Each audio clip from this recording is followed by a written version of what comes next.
You hear about a child going missing, and your brain does this quiet, desperate thing where it tries to protect you. It tells you that the story will have an ending, one way or another, because that is what stories are for. But real life does not owe us endings. It gives us fragments. It gives us a boy stepping off a school bus on a Tuesday afternoon in the year 2000, in a part of rural America where the cornfields swallow the horizon, and every gravel road leads to a house with an unlocked door. And then it gives us nothing, until it gives us something stranger than silence. Because when 7-year-old Caleb Miller came home 3 days later, he told everyone about a nice lady who gave him cookies. The only problem was that no woman in town matched his description. And the deeper the police dug, the more they began to understand that the nicest person in the story might have been the most dangerous one of all. Or maybe not dangerous at all. Maybe something else entirely. Something the world does not have a word for yet. Caleb lived with his mother Diane in a small farmhouse at the end of a long gravel driveway, a quarter-mile from the nearest paved highway. This was the kind of town where childhood still looked like it did in old photographs. Kids rode bikes without helmets. Parents did not lock their doors until well after dark. Everyone knew everyone, which meant everyone assumed that knowing everyone was the same as safety. Diane worked the night shift at a plastics factory 30 minutes away, which meant that on school days, Caleb took the bus home alone. He would step off at the end of the driveway at 3:47 in the afternoon, walk the gravel path to the house, let himself in with the key hidden under the ceramic frog by the back door, and wait for his mother to come home at 11 o'clock. He was 7 years old, and in that town, in that year, nobody thought twice about it. That is the thing about safety. It only exists until it doesn't. The bus driver that Tuesday was a man named Harold, who had been driving the same route for 19 years. He remembered Caleb because the boy dropped his lunchbox on the steps, and Harold had to call him back to get it. Caleb smiled, said sorry, and ran down the steps with his backpack bouncing against his small shoulders. Harold watched him start up the driveway, the gravel crunching under those cheap sneakers, and then he pulled away. That was the last time anyone saw Caleb Miller for 72 hours.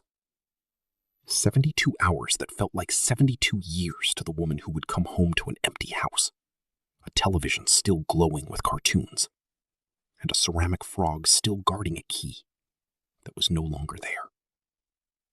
Diane came home just after 11 to find the back door unlocked, the kitchen light on, and no sign of her son. She called his name. She called it again.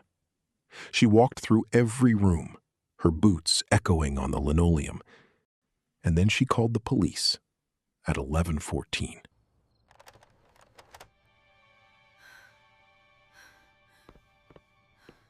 Within an hour, every officer in the county was driving those gravel roads, with flashlights cutting through the autumn dark. By morning, volunteers had formed search parties that stretched across the cornfields and into the woods. They moved in lines, shoulder to shoulder, like a slow wave sweeping over the land. Down that fence line until you reach the last of the hay bales, then come straight back to the truck. They found his lunchbox near the edge of the property, lying open in a patch of wild grass that had already begun to brown with the cold. The sandwich was gone. The apple was still there. Something about that apple, untouched, made the search party stand in silence for a long moment, because a hungry child eats the apple first, unless someone else is feeding him. The first 48 hours were the kind of chaos that only happens when a child disappears in a place that does not believe in that sort of thing. The sheriff, a man named Billings, who had held the job for 12 years without ever investigating anything worse than a stolen tractor or a barn fire, suddenly found himself leading the largest manhunt in county history. The FBI came. So did the state police. They brought dogs with them, German shepherds that moved low to the ground, with their noses tracing invisible lines across the dirt. They brought helicopters that thundered over the cornfields until the sound became a kind of weather. And they brought a team of investigators who asked Diane the same questions over and over until her voice went raw. I'm losing my patience here. The security footage places you at the scene. Why won't you tell us who you were meeting? Had Caleb ever mentioned a stranger? Had he ever wandered off before? Did she have any enemies? Did she know anyone who might want to hurt her son? Diane answered each question with the hollow patience of someone who had already imagined every possible answer and found none of them acceptable. She sat at the kitchen table with a cold cup of coffee in front of her, and she answered them anyway, because that was all she could do. On the third day, a farmer named Roy spotted something in his hayfield about 2 miles from the Miller house. It was a small shape, moving slowly along the fence line. At first, Roy thought it was a coyote or a stray dog, something small and low to the ground. But then the shape stood up, and Roy saw that it was a boy. He drove his truck across the field, the tires bouncing over the stubble, and found Caleb walking barefoot through the dry remains of the harvest. His clothes were dirty but intact. His hair was matted with something that looked like motor oil or old grease. The boy was holding a half-eaten cookie in one hand, and he was smiling. Roy later told reporters that Caleb did not seem scared. He did not seem relieved. He did not seem like a child who had been lost for 3 days. He seemed, in Roy's words, perfectly content, like he had just come back from a short trip to see a friend, like he had been somewhere warm and quiet and was only slightly sorry to be home. When the police arrived, Caleb was sitting in the front seat of Roy's truck, finishing his cookie with the careful bites of a child who had been taught not to make crumbs. An officer knelt down beside the truck and asked him where he had been. Caleb said he had gone with a nice lady. The officer asked what lady. Caleb said he did not know her name, but she was nice, and she gave him cookies and let him watch cartoons on a television that sat on a small wooden table. The officer asked where the lady lived. Caleb pointed toward the woods behind the hayfield, a dense wall of oak and hickory that had stood there for 100 years, and said, "You want that "In way, her house." into the dark part of the woods." Okay, Caleb. Which way exactly? Show me again. The police searched those woods for the next 4 days. They moved through the trees in slow, careful lines, Their flashlights cutting through the underbrush. They found an old hunting cabin, boarded up and empty, with no sign that anyone had been inside for years. They found a creek bed lined with smooth stones. They found a collapsed barn where the roof had caved in under the weight of winter snows. They found miles of nothing. They found no house, no woman, no crumbs from any cookie, and no explanation for how a 7-year-old boy had survived 3 days in the late autumn cold without a coat or shoes, when the temperature had dropped below freezing on both of those nights. The medical exam showed that Caleb was dehydrated, but otherwise unharmed.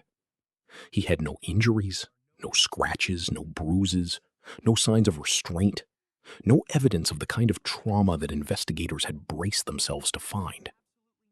His feet were calloused, but not cut. His hands were clean, the fingernails trimmed. His stomach contained traces of sugar, flour, and butter, consistent with homemade cookies. There are no injuries at all. This is quite astonishing. When a child psychologist asked him to describe the nice lady, Caleb sat cross-legged on a couch and spoke in the soft, careful voice of a boy who had been raised to be polite. Her hair is really soft brown, and it comes down to about here on her shoulders. She was very nice to me. He said she had brown hair that fell past her shoulders. He said she had a soft voice, like a bedtime voice. He said she smelled like soap, the kind that comes in a white bar with no writing on it. He said she let him sleep on her couch and covered him with a blanket that had flowers on it, yellow flowers on a blue background. He said she told him not to worry, that his mommy would come get him soon.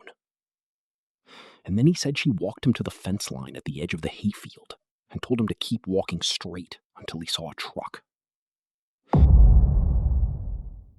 He said she waved goodbye. He said he waved back. The police showed Caleb photographs of every woman in the county who matched even the vaguest part of his description. He shook his head at each one.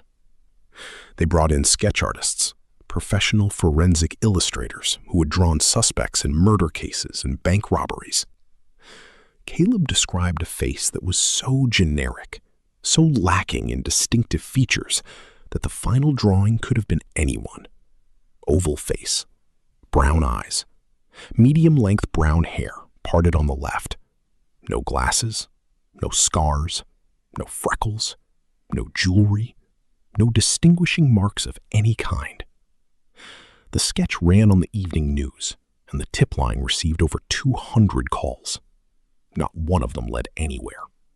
Not one caller described a woman who matched the drawing and also had a connection to that stretch of rural road. For the next several months, the investigation moved in circles, like a dog chasing its own tail in a dark room. The police considered the possibility that Caleb had made the whole thing up, that he had wandered off on his own and invented the nice lady to explain the shame of getting lost. Children do that, the psychologist said. They create stories to fill the gaps in their own understanding.